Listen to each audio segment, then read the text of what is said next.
Everyone, welcome to Goldie's Tasteful Kitchen. आज मैं आपको छिलके वाली मूंग की दाल की रेसिपी बता रही हूँ। ये बहुत पौष्टिक होती है, दालें बहुत अच्छी होती हैं हेल्थ के लिए, खाने के लिए। और छिलके वाली मूंग दाल बनती भी बहुत जल्दी है और न्यूट्रिटिव है, खाने में टेस्टी भी लगती है।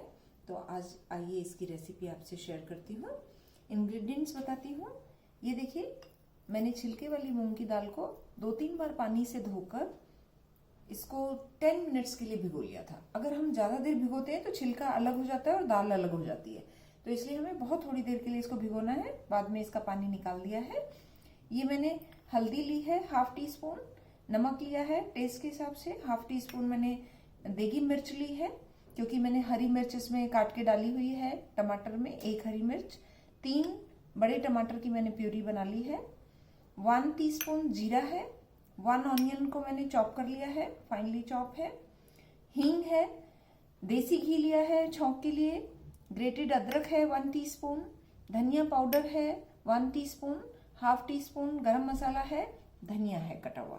तो आइए बनाते हैं। ये देखिए, हम इसको दाल को कुकर में डाल लेते हैं।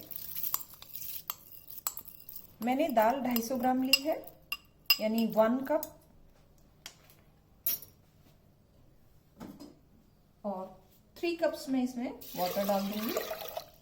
उसी से मेजर करके हल्दी और नमक डाल दूंगी और इसको प्रेशर कुक होने के लिए रख दूंगी। ये देखिए, जब तक हमारी दाल उधर विसल आती है दाल में, तब तक हम छौंक तैयार कर लेते हैं। मैंने घी डाला है इसमें 1 टेबल स्पून। इसको गर्म होने देते हैं। घी गर्म हो गया है। अब हम इसमें 1 टीस्पून जीरा डाल देंगे। साथ ही साथ इसमें हम 1 कटा प्याज डाल देंगे।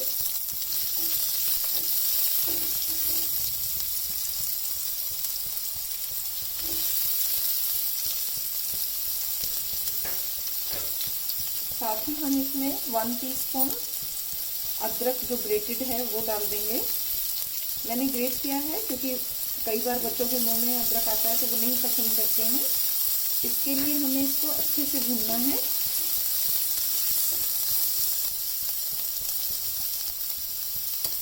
इसी में मैं 2 पिंच के करीब हींग डाल दूंगी।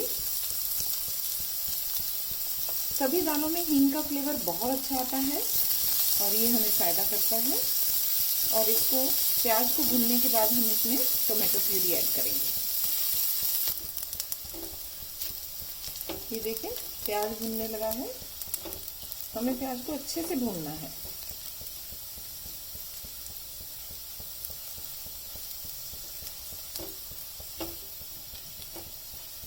ब्राउन कलर का प्याज भून गया है।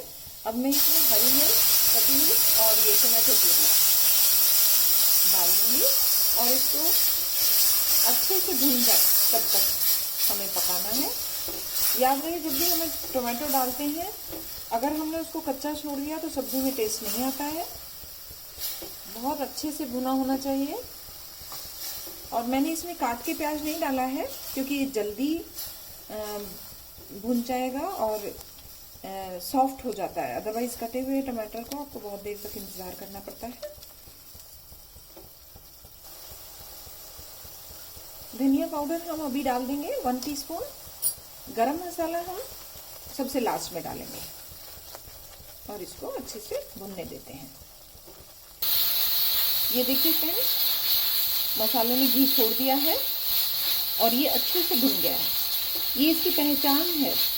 कभी भी आपको टमाटर प्याज का मसाला भूनना है, कोई भी मसाला भूनना है, जब तक वो कढ़ाई में ऐसे कढ़ाई छोड़ ना दे, चिपकना बंद कर दे, तो समझिए कि आपका मसाला भुना हुआ तैयार है। जितना अच्छा मसाला भुना होगा उतनी ही टेस्टी सब्जी बनेगी। ये देखिए, मैंने सिम करके गैस को भी खोला है। ये आप देख सकते हैं अच्छे से मिक्स हो गई है। दाना अलग अलग भी नहीं है, कच्ची भी नहीं है। अब हम क्या करेंगे, हमने 3 कप पानी इसमें डाला था। अब हम इसको अलग कर लेंगे और छौंक को रखेंगे और इसमें हम 1 कप वाटर ऐड करेंगे।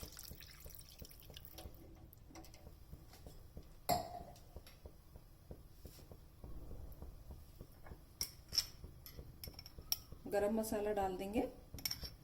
मैं इसमें खड़े मसाले नहीं डालती हूँ, बहुत से लोग खड़े मसाले डालते हैं, लेकिन मैं नहीं डालती हूँ क्योंकि इसमें बच्चे निकालते हैं, उनको खाते नहीं हैं। अगर मुंह में आ जाता है तो टेस्ट अलग सा आता है। या तो आप डाल रहे हैं तो उसको निकाल दीजिए, बनने के बाद उसका खुशबू आ जाएगी। अदरवाइज आप पिसा हुआ गरम मसाला यूज़ कर सकते हैं। जैसे ही बॉईल होता है हम इसको दाल में मिला देंगे।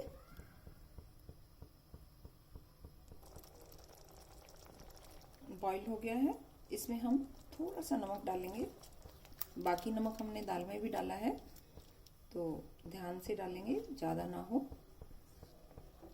और अब हम इसको दाल में मिक्स करेंगे। ये देखिए मसाला मैंने इसमें दाल में डाल दिया है। अब हम इसको अच्छे से चला देंगे। अगर आपको ऐसी कंसिस्टेंसी रखनी है, गाढ़ी रखनी है, तो आप ऐसे रख सकते हैं। अदरवाइज आप थोड़ा पानी और ऐड कर सकते हैं। देखिए इसमें बॉईल आ गया है। अब मैं इसको 1 सेकंड के लिए, दाल मिक्स होगी मतलब सोचिए 1 मिनट के लिए वापस से कुकर बंद करूंगी। देखिए फ्रेंड्स, दोबारा प्रेशर लगाने से ये ऐसे मिक्स हो जाती है, इस टाइप से आप देख सकते हैं। ना ये पतली है, ना ज्यादा गाढ़ी है, ना इसका छिलका अलग हुआ है, और बहुत टेस्टी बनेगी।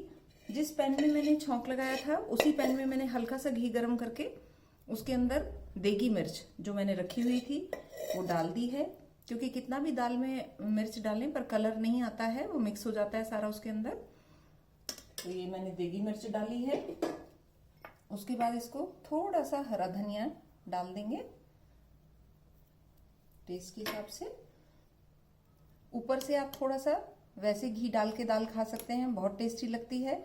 आप देखिए ये कितनी टेम्पटिंग लग रही है, आप जरूर ट्राई कीजिए, ये बहुत टेस्टी लगेगी। अगर आपको मेरी ये रेसिपी पसंद आई है तो प्लीज लाइक कीजिए, शेयर कीजिए, सब्सक्राइब कीजिए। Thank you for watching all my recipes.